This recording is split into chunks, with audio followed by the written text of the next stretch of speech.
हमारे इस online learning platform पर आप सभी का फिर से स्वागत है। आज हम शासन व्यवस्था का जो लेक्चर सीरीज में चर्चा कर रहे हैं, यह तीसरा वीडियो है। इसमें आज बात करने जा रहे हैं शासन व्यवस्था में बदलती प्रवृत्तियाँ। इस शासन की बदलती प्रवृत्तियों में यह समझ विकसित करेंगे कि ऐसी कौन सी दशाएं उत्पन्न हुई हैं, ऐसी क्या प्रवृत्तियां आई हैं जिससे आज यह शासन व्यवस्था को भी उस रूप में ढालने की आवश्यकता पड़ गई है।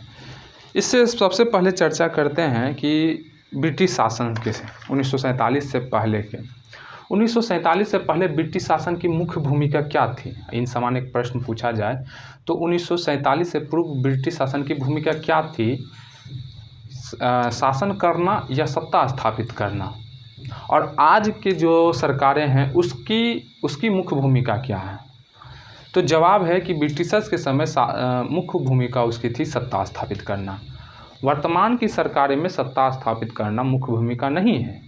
उसका कार्य है नीति निर्माण करना, नीतियों को लागू करना और जन कल्याण करना, यानी कि शासन करना। हो सकता है इन विकास के कार्यों के आधार पर वह चाहती हो कि सत्ता में बनी रहे, यानी विपक्ष में वह नहीं जाना चाहता हो। तो 1947 से पूर्व जब ब्रिटिश शासन था तो वह जबरन जनता पे अपना शासन करता था, जबरन उस पर एक था। उसमें कहीं भी जो है उसके अधिकार उतने उस समय नागरिकों के अधिकार उतने सुरक्षित नहीं थे या उतनी छूट नहीं थे जिस तरह से आज हम न्यायालय में दावा कर सकते हैं। कहने का मतलब है कि उस समय नियंत्रण का सिद्धांत था, सत्तावादी प्रकृति थी और राज्य की ओर उन्मुख शासन था। मतलब नागरिकों के उसमें लोकतांत्रिक नहीं थी, लोकतांत्रिक ढंग से शासन नहीं होता था, राज्य को ज़्यादा शक्ति दी गई थी। आज वर्तमान समय में स्वतंत्रता के बाद की बात कर लें कि लोकतांत्रिक प्रकृति का विकास हुआ, चुनी हुई सरकारें शासन करती हैं, फिर नागरिकों की ओर उन्मुख हुए हैं कि हम नागरिकों को अपने अधिकार उसको दिए गए हैं और राज्य को भी प्राधिकार हैं और नियंत्रण के साथ सहयोग तथा समन्वय है। नागरिकों को अपने अधिकार दिए हैं, अपने शक्ति दिए हैं और राज्य को भी प्राधिकार है, उसको शक्ति दें। दोनों की शक्तियों के बीच संतुलन का हमने व्यवस्था किया संविधान में कि मतलब कि दोनों की शक्तियों की सीमा तय की गई है, दोनों की शक्तियों को सीमा तय किए गए जिससे वह स्वच्छंद नहीं हो। प्रकृति का नेचर है कि हम स्वच्छंद रहना चाहते हैं। तो वही राज्य की शक्तियों की सीमा अनुच्छेद 14 जब हम पढ़ते हैं तो राज्य अपने किसी क्षेत्र में ऐसी कोई विधि नहीं बनाएगा या किसी व्यक्ति को विधि के समता और विधियों के समान संरक्षण से वंचित नहीं करेगा। यह राज्य की शक्ति पे रोक लगाई गई है। दूसरा कि नागरिकों के अधिकार की जो अभिव्यक्ति की स्वतंत्रता है उसकी भी अधिकार पर भी रोक लगाई, उसकी भी शक्ति पर रोक लगाई गई है। अनुच्छेद 19(2) से 6 के बीच ऐसे 8 आधारों का उल्लेख है जिससे नागरिकों को रोक लगाई गई, जिसमें राज्य की प्रभुत्ता और अखंडता है, राज्य की सुरक्षा है, लोक व्यवस्था है, न्यायालय का अपमान है, मानहानि है, अपराध उद्दीपन है, इस तरह से सदाचार है। 8 आधारों पर उस पर रोक लगाई गई है। तो इस तरह से हमने नागरिकों के बीच जो शक्तियों, नागरिक और राज्य के बीच जो शक्तियों की सीमा तय की गई है, इसी को हम कहते हैं संविधानवाद। यानी कि संविधानवाद जितना होगा लोकतंत्र उतना मजबूत होगा। हम सबकी अपनी अपनी शक्तियाँ होगी और उसकी उन शक्तियों की सीमा तय की गई है, तो कोई भी किसी का भी टकराहट नहीं होगा।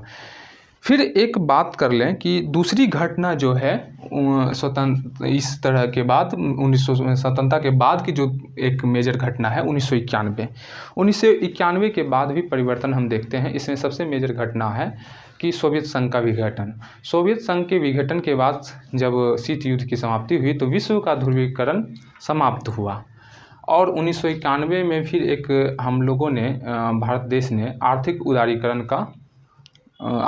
उदारीकरण अपनाया। बाजार की अर्थव्यवस्था में आर्थिक उदारीकरण बनाया। लाइसेंस की व्यवस्था को हमने और लाइसेंस की व्यवस्था को हमने और छूट दी और विदेशी निवेश को भी प्रोत्साहित किया गया।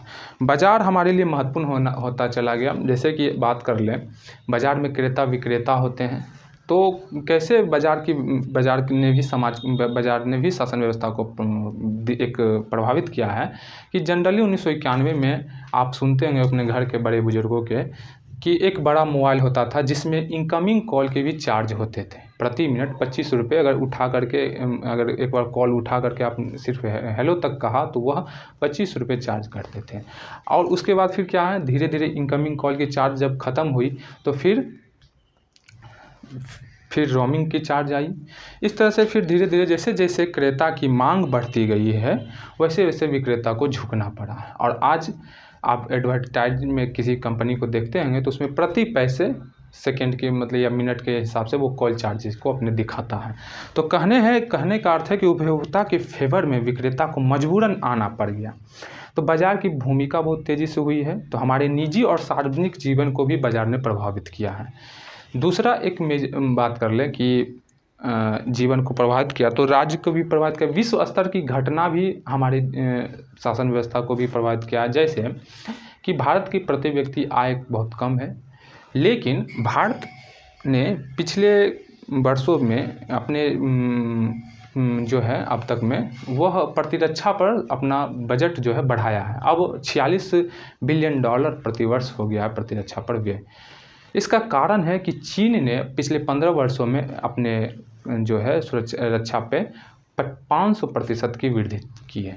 तो भारत को ना चाहते हुए भी अपने प्रतिरक्षा पर व्यय बढ़ाना पड़ा है, मजबूर है, चूँकि युद्ध का खर्च होगा। तो इस तरह से भी शासन व्यवस्था को प्रवृत्तियाँ हमने विश्व स्तर की घटनाओं को ने भी प्रभावित किया है। फिर एक समाज में भी बहुत सारे परिवर्तन जो हो रहे हैं उसने भी शासन व्यवस्था को प्रभावित किया है। जब 1947 से 1991 के बाद 1991 तक देखें स्वतंत्रता प्राप्ति के बाद कि जिस गति से जिस दर से समाज में परिवर्तन नहीं हुए उससे तीव्र गति से या उससे बहुत अधिक दर से समाज में परिवर्तन 1991 के बाद हुए। आप पहले के जो परिवार होते थे संयुक्त परिवार होते थे। उदाहरण से इसे समझें कि अगर उस संयुक्त परिवार में किसी के माता पिता अगर उसके एक बच्चे हैं और अगर दोनों माता पिता जॉब में हैं तो फिर भी परिवार में इतने सारे लोग होते थे जिससे उस बच्चे का लालन पालन बहुत अच्छे ढंग से हो जाता था। लेकिन आज जब न्यूक्लियर फैमिली है तो अगर उस बच्चे की माता पिता जॉब में है तो वह बच्चा बिल्कुल क्रैश कर गया। मतलब कि यह जो पहले होती थी यह आज नहीं है। इस तरह से कहने का मतलब है कि बाजार, राज्य और समाज तीनों को आपसी सहयोग की आवश्यकता आ गई है। मतलब कि हमारी मानसिकता, हमारा रहन सहन, हमारे सोचने का तरीका भी जिस तरह से बदल रहा है, शासन व्यवस्था को भी उस रूप में ढालने की ज़रूरत है। फिर एक और उदाहरण से समझे कि 2016 में जब नोटबंदी हुई तो उसके बाद से डिजिटल पेमेंट को बढ़ावा दिया गया।